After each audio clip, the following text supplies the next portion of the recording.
안녕하세요. 자기계발TV 조영근입니다. 오늘은 19살 때 인생 50년 계획을 세워서 거의 그대로 실천해서 세계적인 사업가가 된 한 경영자를 소개하면서 영상을 시작할까 합니다.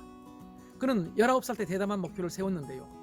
20대 첫 회사를 세우고, 그리고 30대에 10억 달러라는 자금을 모아서 사업 미천을 준비하고, 그리고 40대엔 세계를 놀라게 할 만한 사업을 펼치고, 50대엔 일생일대의 프로젝트를 완성해서 후계자를 키우고, 60대엔 은퇴해서 골프나 치겠다.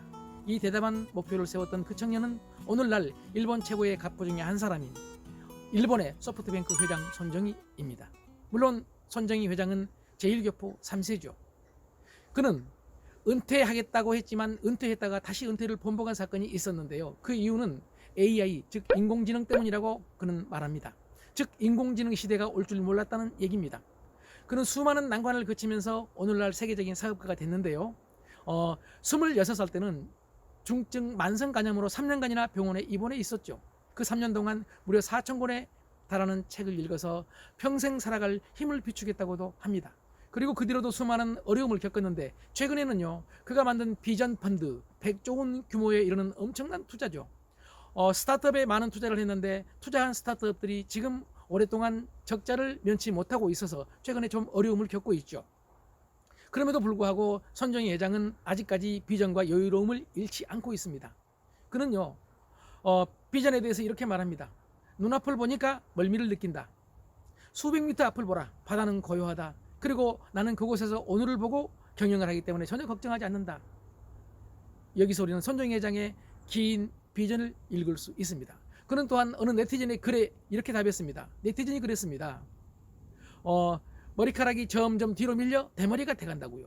그러자 손 회장은 내 머리가 후퇴하는 것이 아니라 내가 전진하는 것이다 라는 유머로 여유로움을 표시했습니다. 아마 저는 지금 머리카락이 꽤 있음에도 불구하고 머리를 좀 썼는데요. 아마 제가 여유로움이 좀 부족한 듯합니다.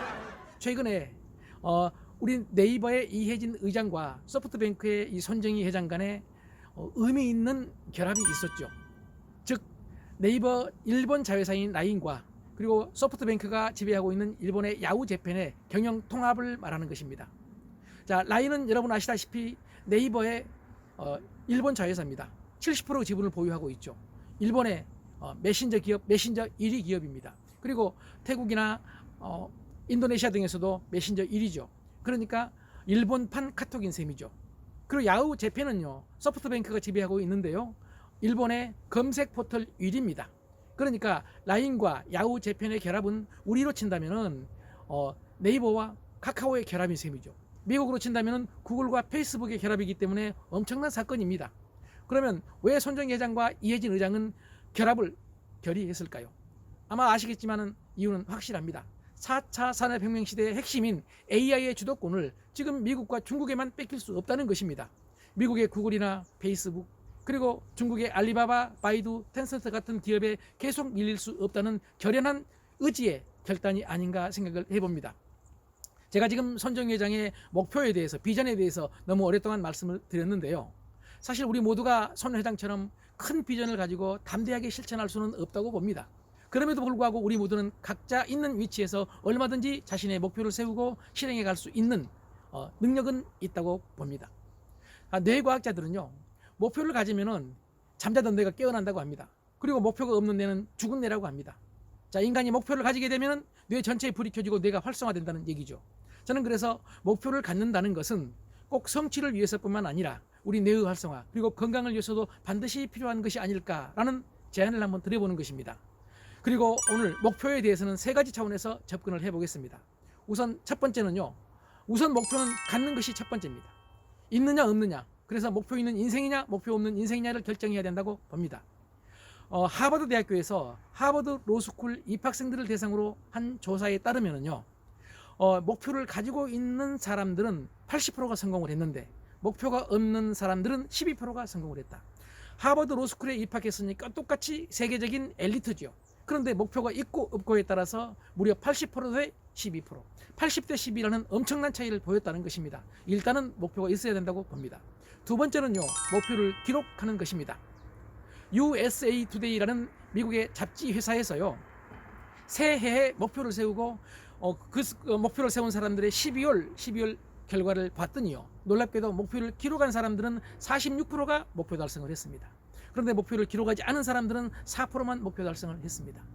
목표를 기록한 것만으로도 46%대 4%라는 엄청난 차이가 난 셈입니다. 목표를 기록해서 보이는 곳에 붙여두면은요, 우리는 끊임없이 머리에 각인을 시킵니다. 다시 말씀드리면 목표를 의식한다는 얘기죠. 마지막 세 번째는 목표는 좋은 것이어야 되고 실행이 용이해야 된다는 얘기입니다. 목표가 좋은 것이 한다는 얘기는 두말할 필요도 없죠. 그리고 실행이 용이해야 된다는 얘기는요, 미국 펜실베니아 대학교의 조사에 의하면은 미국에서 40%의 사람들이 새해 목표를 세운다고 합니다. 그런데 그 중에서 성공하는 사람은 8%고 92%는 실패한다고 합니다. 그런데 그 실패한 92%를 분석해 봤더니 놀랍게도 거의 대부분이 목표가 너무 무리했기 때문이다 라는 결과가 나왔다고 합니다. 그러니까 자기가 할 수 있는, 자기에게 알맞는 목표를 세워서 기록하고 끊임없이 실천해 가면은요, 작은 성취를 우리는 맛볼 수 있고 그 성취의 순환을 통해서 우리는 지금보다 훨씬 건강하고 그리고 훨씬 나은 인생을 만들어갈 가능성이 있지 않을까 생각을 해봅니다. 자, 목표 있는 인생입니다. 화이팅입니다. 오늘 이 영상이 좋으셨다면 구독과 좋아요 눌러주세요. 감사합니다.